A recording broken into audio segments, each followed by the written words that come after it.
Now I gotta ride or die.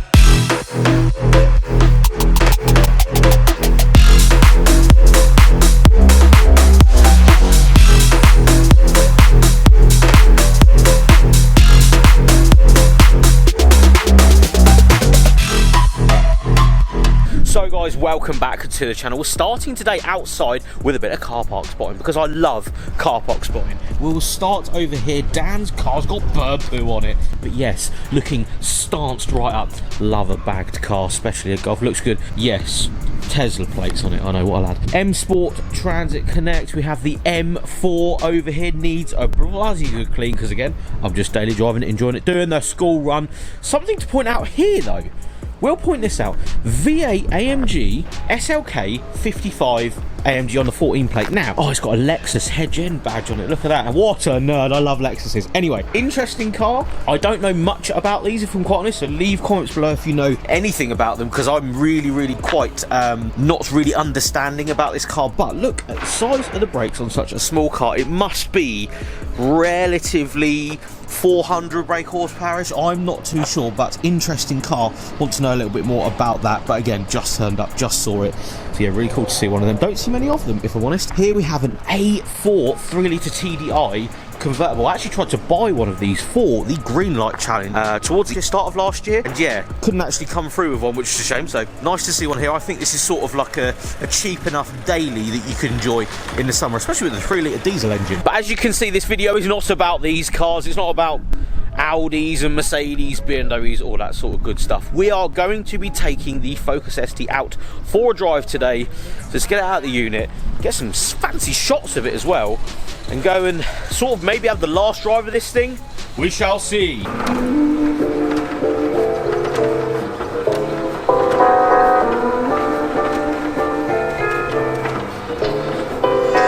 Yes, she looks sick in that lighting, mate. Look at this. The stripes are on. Everything is pretty much ready to go on it, isn't it? It is.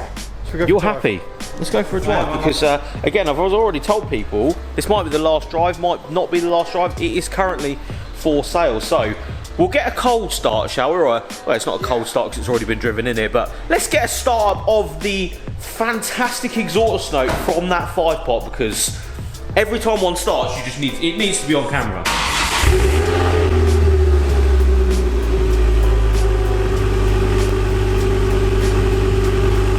Mate, such a good sound from these cars.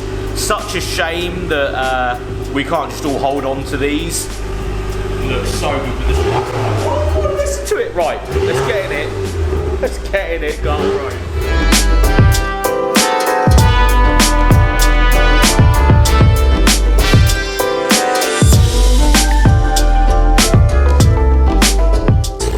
That looks awesome. A Jeep's just come up as well. Look at this in the background.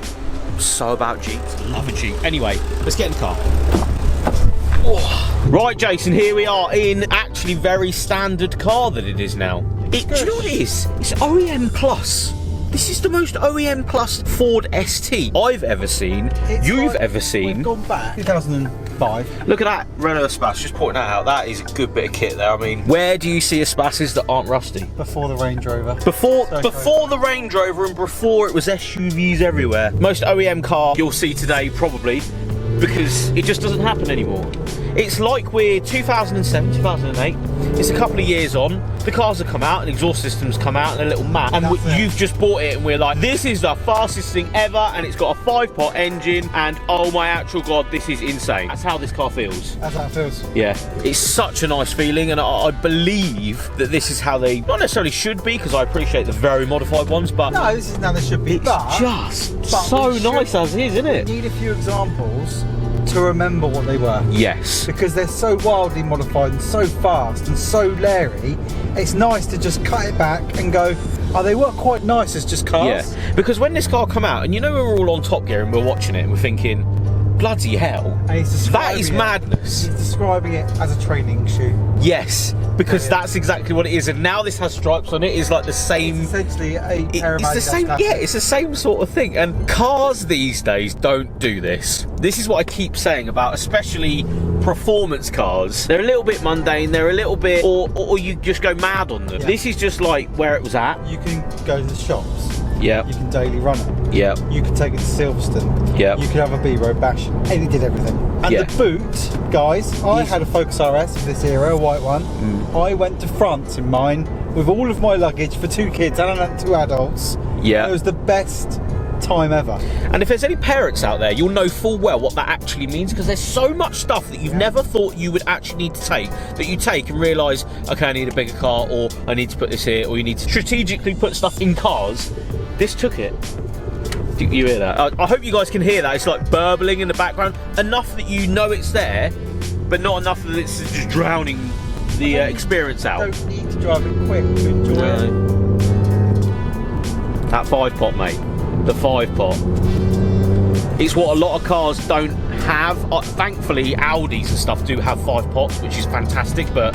Yeah, but they're not as vocal as no, they're definitely, they're completely different to this. I had an RS3, I know full well you had an RS Focus, so we know what that 5-pot really is about. Yeah. And this is very different to any Audi that I've ever driven. It's not Audi-like, which is nice. It creates its own charm.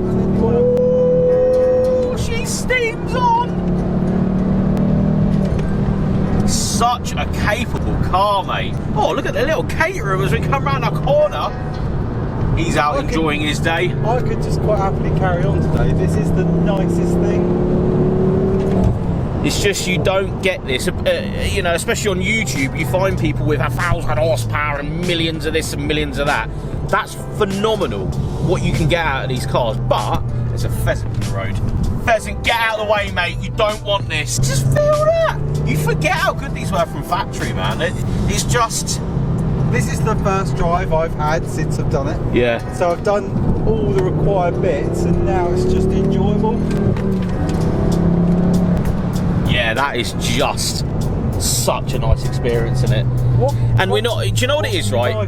You can't. And do you know what? I'm not trying to force you guys to buy this car. I'm not saying that. What we're actually trying to do is stamp a time in history when these cars were relatively cheap, like 106 GTIs were, like, you know, various cars were, and go, do you know what? If one of these is what you want, go and get it, because they're not going to exist in a minute in this spec. They're not going to exist in a relatively standard form. Still just comes on so solid. It's so good. It's actually really quick. It's actually very fast. Like, really, really fast. Even for like today's standards in cars, it's incredibly fast for a 2006, mate. It's 2006 car, you know what I'm saying? It's just such a good car, innit? And, you know, sometimes you lose sight, especially in new cars, loads of power cars, that, you know, OEM cars like this are just such a nice place to be and such a nice experience. yeah, it's still quite... the tone in here is quite quiet. We're having a chat. Yeah. The cabin quality, the Mark II Focus was brilliant. Yeah. It was very well built. Yeah. I've got to say that. The cabin is lovely. Yeah, it's chunky doors. Nothing squeaks and stuff, and it's all like kept up in it, which is fantastic. And again, if you can find one from this era that is not necessarily been completely don't go through puddles, completely not necessarily pulled apart and abused or whatever, but like it's just already getting hard to find a nice car like this. I had the same sort of feeling with 106 GTIs, and we've been through multiple cars that we wish we'd bought. Yeah. This is up there with one of them. Yes, it's a shame that you have to sell it, but at the end of the day, that's just how it is sometimes, and you can't keep them all. It does have a sports catalyst. Ah, so it's got a sports cat in it, right? Yeah. That's where the rumble's coming from. A de-resonation pump. Right. The rest of the system is factory. Yeah. That's why it doesn't drone. That's why it doesn't drone. Pure 5-pot sound. Yeah. And then when on the coast down, it's not really loud and horrible, which, you know, sometimes you'll get. Oh, and it does a little bang as well. Oh, it does do bangs. Little bangs, mate. So we just pulled over in the beautiful countryside of the Isle of Wight. This is where I live. This is literally about 3 minutes away from the office, and as you can see why we are down here. Look at that. Well, not that. The ST and its stripes in a B-road situation with just lovely tarmac roads, a little bit of wind in the air, because, you know, it's windy sometimes in the UK. And yeah, what a backdrop. Right, enter montage now.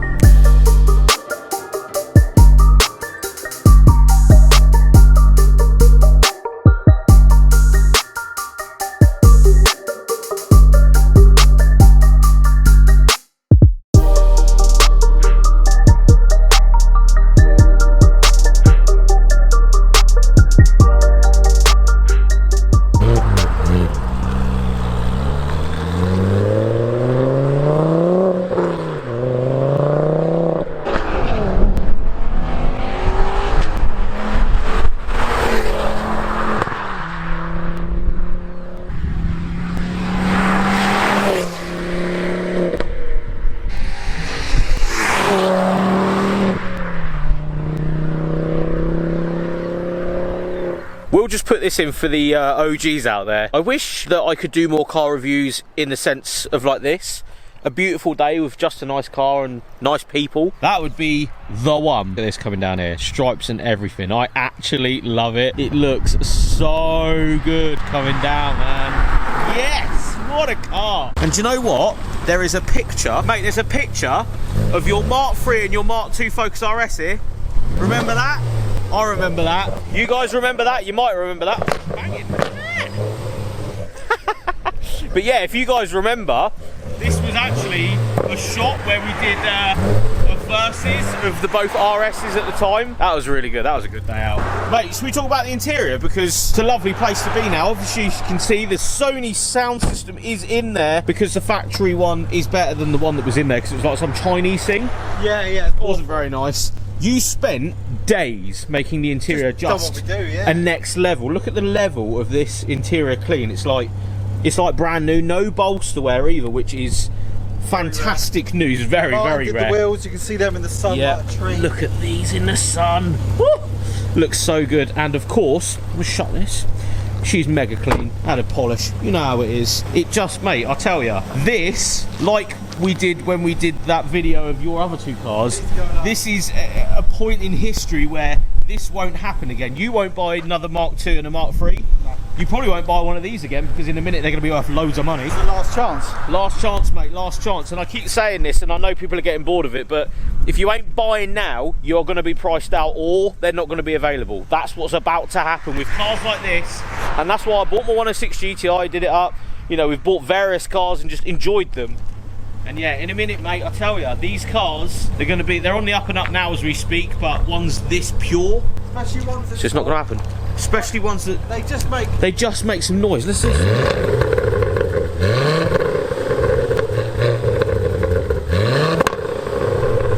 Unfortunately, mate, do you know what's going to happen in the not so distant future, 5-10 years down the line? People will be in car parks and they won't be able to rev and do a pop and bang. And that's such a shame. Yeah. It's a shame, mate. And this era created this era of pop and bang, and I appreciate there's some stigma behind it, but it's really, really cool at the same time and nice and of era. The 5-pop reinvented the pops. Yeah. Because carburetors used to pop, as we know. Yes. And we all like a nice key bang. But these, they popped naturally. Yeah. And then all of a sudden they're mapping cars to sound like that. To sound like rally cars used to in the 80s. And I know it is a very different car, don't get me wrong, but... There goes a Tesla. And there goes a Tesla. You didn't even hear it go by, mate. I tell you, the future, oh, it's just not... But yeah, if you've got the chance, mate, buy one now and do some pops and bangs, because... Jungle juice. Yeah, sounds like a plan, because soon, tell you guys soon, mate, you ain't going to be able to. So we were just talking off camera on the way back, and we're going to leave this at the end of the video, because get in the comments, let me know your thoughts. Now, we were talking about the difference between an ST and an RS, and I think it was in one of the first videos I literally ever did on this channel, I sort of pulled up the question and said, you know, the ST I was running, which is actually Chris's black one, back in the day, one of our friends, Chris, who's building the Escort van with, basically he had an ST, drove it, really enjoyed it, and they're about, it must have been about 8 or 9 grand at the time. Similarly spec to this. Yes, very similarly spec. Early days. Very early car, but it was a facelift, I think, wasn't it? It was, yeah. But paid like 13 grand for it at our local 14. Yeah. So say it was worth 9-10 grand at the time, right? At that point, RSs were still 25. Say today, this is, you know, 5, 6. Say you get one into, you know, mid 5s, maybe up for one of these really nice example STs. Yes, you can find a cheaper one. You can find a cheaper one. Don't get me wrong, right? For 5 grand, 6 grand, 7 grand, right? RSs are now still 25, 30, 35,000 pounds. Even today with this car, even today with this car, you are 20,000 pounds different between that RS and this car. Yeah. And I'm not saying that is a problem, and I'm not saying that this car is better because it's cheaper, but what a hell of a difference in price, considering as we sit today, it's not that far away. Yes, it is in a sense, because we know full well they're wider and, you know, smaller and fast and stuff, but bucket seats. If you're after a weekend blast car and you don't want to invest all that money, but you still like that noise. Yeah. You can't get anything better than that. I don't. You're not getting into... So, I'll pull up the RS3 thing, because RS3s have the 5-pot. They're from this relative generation. You know, you can get a 2011 one. They are £20,000 for a nice one. 25 for a low mileage, nice version. You can't get a car like this for that money. No. You can't get a cheap 5-pot. It doesn't exist. No. Unless you're buying one of these. Exactly. And it's just... and in a minute, the ones that are all blown up on eBay for, you know, with lamp liner damage, etc., etc., they're all gonna disappear, get broken up, and the few nice ones that are left are gonna just go like that. Yeah, and they go straight up, and we'll all wish we bought a blue or an orange one. I think, or even I like white all one, the colours. any colour. I've got no preference. I think the fact that there is a good choice out there still is great for the consumer. Yeah. You know, that means you can go and pick what you want, go and buy the very best one you can in the best condition you can. Yeah. And you'll grab yourself a bargain, I feel, now. Yeah. But let's see what happens after this show season, after this cycle of car shows, see how popular they are at Ford Fair and Fast Car Magazine shows, all those kind of shows where these cars are likely to be seen. And we'll also see if there are any purist cars like this. Yeah. Kind of just like relatively normal, tweaks. standard, nice cars. And yeah, it pulls up to the question, really should be getting cars like this and tucking them away? Because you say if you're spending 5, 6, 7 grand, to get an equivalent RS product is 25. Just 20 grand difference, say. That's a madness. That is just very, very far away from each other. So, we're actually going to leave today's video there. Get in the comments and tell me what you think of that last bit of us just chatting and, you know, understanding price differences and how much stuff actually is these days. RSs are very expensive. These are a shout. We will point out that these are fantastic. The XJ, I keep looking at XJs. I drove one of these the other day and that engine is a symphony. 20 grand. What a bargain. It's a 3 litre in it. 3 litre V6 supercharged. That is a shout. Crackles, bangs, lovely, just comfy, niceness. Yeah. And yeah, well, you could have this and that for the same price as an RS. There it is, you've just done it in front of us. Yeah, you can daily drive that and have this as your weekend toy. And they're that both says a lot. Holding money. Yeah, it does. We're going to leave it there. Thank you so much for watching, guys. We'll see you tomorrow.